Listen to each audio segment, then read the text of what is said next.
Bismillah dan Alhamdulillah yang diiringi dengan salawat serta salam kehadirat junjungan kita Rasulullah sallallahu alaihi wasallam dan para sahabatnya serta para keluarganya semuanya. Dengan rasa bahagia kita panjatkan puji syukur kehadirat Allah Azza wa Jalla atas limpah karunia rahmatnya, bahwasanya kita dapat berkumpul di majelis ini untuk mengenal, mengimani, menghayati suatu peristiwa yang hebat dan dahsyat, yakni Isra dan Mi'rajnya yang mulia Nabi besar Muhammad sallallahu alaihi wasallam. Keajaiban mukjizat dan kemukjizatan yang ajaib yang patut senantiasa kita peringati agar dapatlah kiranya tergali dan terhayati hikmah dan rahasia yang terkandung di dalamnya, mengarah bagi meningkatkan mutu hidup dan kehidupan kita bersama dunia dan akhirat. Perjalanan Isra dan Mi'rajnya junjungan kita Nabi besar Muhammad sallallahu alaihi wasallam sampai menembus segala lapisan ruang angkasa alam semesta, melewati berjuta-juta bintang-bintang dan planet-planet, menembus segala lapisan langit dengan kekuasaan Allah Zat Al-Wajibul Wujud, ditempuh oleh yang mulia Nabi besar Muhammad sallallahu alaihi wasallam dalam waktu yang teramat singkatnya, yakni kurang dari separuh malam. Padahal di antara yang ajaibnya, manakala kita ceritakan saja seluruh peristiwa perjalanannya tanpa ada yang disingkatkan, itu akan memakan waktu lebih lama daripada berlangsungnya kejadiannya sendiri. Peristiwa Isra tersebut diabadikan dan termaktub di dalam Al-Quranul Karim. Subhanalladzi asra bi'abdihi laylan minal masjidil haram ilal masjidil aqsa alladzi barakna hawlahu linuriyahu min ayatina innahu huwas samiul basir. Surah Al-Isra ayat 1. Maha suci Tuhan yang memperjalankan di waktu malam hari akan hambanya, yakni Muhammad, dari Masjidil Haram ke Masjidil Aqsa yang Allah telah berkati sekelilingnya untuk Allah perlihatkan kepada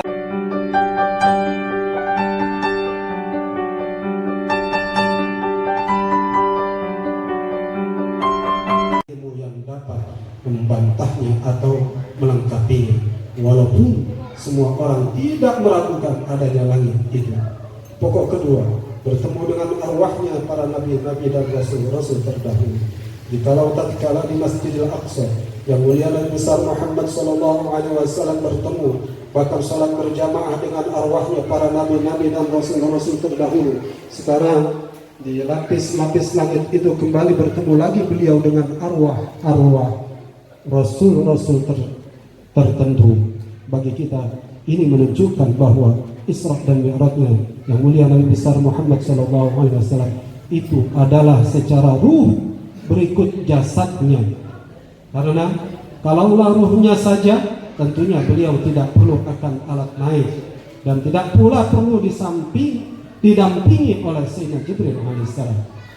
Pada langit pertama yang mulia Nabi besar Muhammad sallallahu alaihi wasallam bertemu dengan Nabi Adam alaihissalam, dan di situ beliau melihat sekalian rupa dan jenis makhluk sama-sama membaca tasbih kepada Allah.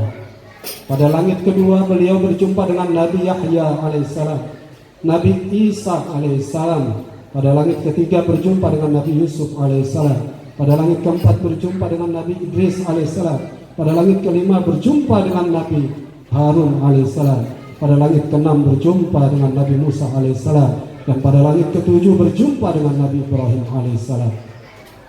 Kesemuanya itu kiranya memberi isyarat kepada yang mulia Nabi besar Muhammad sallallahu alaihi wasallam bagaimana perjalanan sejarahnya beliau di masa yang dihadapinya. Yang pertama, bahwa yang mulia Nabi besar Muhammad sallallahu alaihi wasallam akan keluar dari Mekah ke Madinah sebagaimana Nabi Adam alaihissalam keluar dari surga.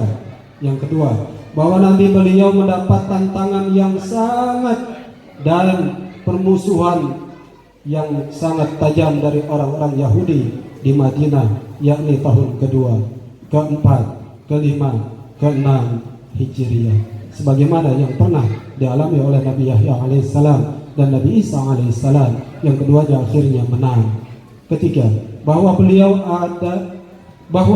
dan agama Islam yang dibawanya akan memperoleh kekuasaan di seluruh wilayah hukumnya, terutama tanah Arab, setelah masa 9 tahun hijrah, sebagaimana Nabi Yusuf alaihissalam diberi kekuasaan oleh Allah Subhanahu wa taala dapat memerintahkan seluruh Mesir setelah beliau dipenjarakan 9 tahun lamanya. Dan lagi yang mulia Nabi besar sallallahu alaihi wasallam akan selamat dari upaya pembunuhan yang dilancarkan oleh orang-orang Quraisy, saudara-saudaranya sendiri, sebagaimana hal itu pernah terjadi atas Nabi Yusuf alaihissalam yang dibuang ke dalam sumur yang kering oleh saudara-saudaranya sendiri.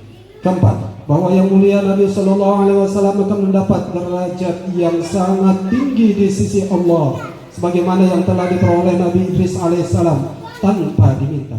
Yang kelima, bahwa yang mulia Nabi Shallallahu Alaihi Wasallam akan mengalami usaha-usaha besar menghantarkan, menghidupkan, mengembangkan jiwa agama Islam serta merebut Mekah kembali, sebagaimana Nabi Musa alaihissalam berhasil merebut Baitul Muqaddis. Yang keenam, bahwa yang mulia Nabi besar Muhammad sallallahu alaihi wasallam akan sampai ke taraf Ibrahim alaihissalam yang telah mendirikan Ka'bah untuk tempat segala manusia muslim dari semua penjuru beribadah, yang mengekalkan ibadah haji yang akan tidak berkeputusan sepanjang masa adanya. Kita lanjutkan kepada pokok yang ketiga, pemandangan berbagai rahasia-rahasia. Mula-mula Nabi Muhammad SAW melihat seorang raja malaikat yang bernama Ismail yang memimpin 12.000 malaikat, yang tiap satu malaikat yang dipimpinnya itu memimpin pula 12.000 malaikat lagi, dan seterusnya, sehingga Nabi SAW bersabda, tidak ada yang mengetahui jumlah tentara Tuhanmu melainkan Tuhanmu jua.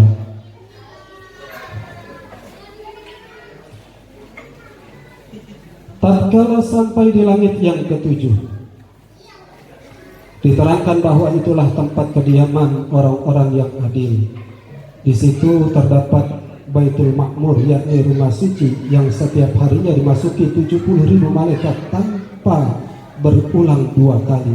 Di situ juga yang mulia Nabi Muhammad SAW dihantar oleh malaikat Jibril alaihissalam ke dalam surga dan bertemu dengan seorang gadis cantik yang bibirnya merah kehitaman, yang menurut keterangan Sayyidina Jibril alaihissalam bahwa gadis itu jodohnya Zaid bin Harithah radhiyallahu anhu, putra angkatnya yang mulia Nabi Muhammad SAW. Pun di sana terdapat seorang malaikat yang lebih besar daripada planet bumi. Kepalanya ada 70.000. Pada setiap satu kepala ada 70.000 mulutnya, dan pada setiap mulutnya 70.000 lidahnya, dan pada tiap satu lidahnya berbicara dia dengan 70.000 bahasa, dan setiap satu bahasanya dengan 70.000 dialek. Sebanyak itu sekaliannya bertasbih memuji Tuhan yang Maha Pencipta. Kemudian dengan sendirinya yang mulia Nabi besar Muhammad SAW merasa naik menghadap Tuhan Azza wa Jalla. Maka datanglah suatu perasaan dahsyat yang tak terkirakan. Bumi dan langit menyatu, laksana keduanya telah ditelan fana. Maka sampailah selanjutnya yang mulia Nabi Muhammad SAW di Arasy. Disebutkan bahwa tatkala itu beliau sudah terlebih hampir kepadanya terbanding panah dan busurnya. Dan inilah pokok yang keempat, musyahadah muwajjahah mukallamah.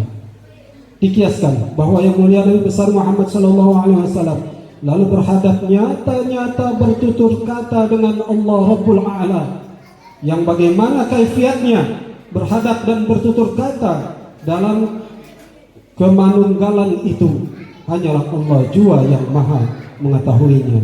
Tetap dalam sifat laisa kamitslihi syai'un, tiada cara dan rupa yang dapat menyerupainya, terlebih tinggi daripada jangkauan paham manusia banyak. Pokok yang kelima, anugerah atau fasilitas sholat berwaktu 5. Panjang pula ceritanya tentang Allah Ta'ala memerintahkan kepada hambanya agar diserukan kepada sekalian umat Islam untuk menjalankan 50 kali sembahyang sehari semalam. Dalam hal ini terbawa ikut campurnya Nabi Musa alaihissalam yang menganjurkan agar Nabi Muhammad SAW dimohonkan keringanan kepada Allah dengan pengurangan banyaknya, sampai pada keputusan akhir ditetapkan wajib atas setiap muslim dan muslimah yang telah akil dan balik mendirikan sholat 5 kali sehari semalamnya dengan tertentu waktunya dan syarat rukun adabnya sepanjang hidupnya.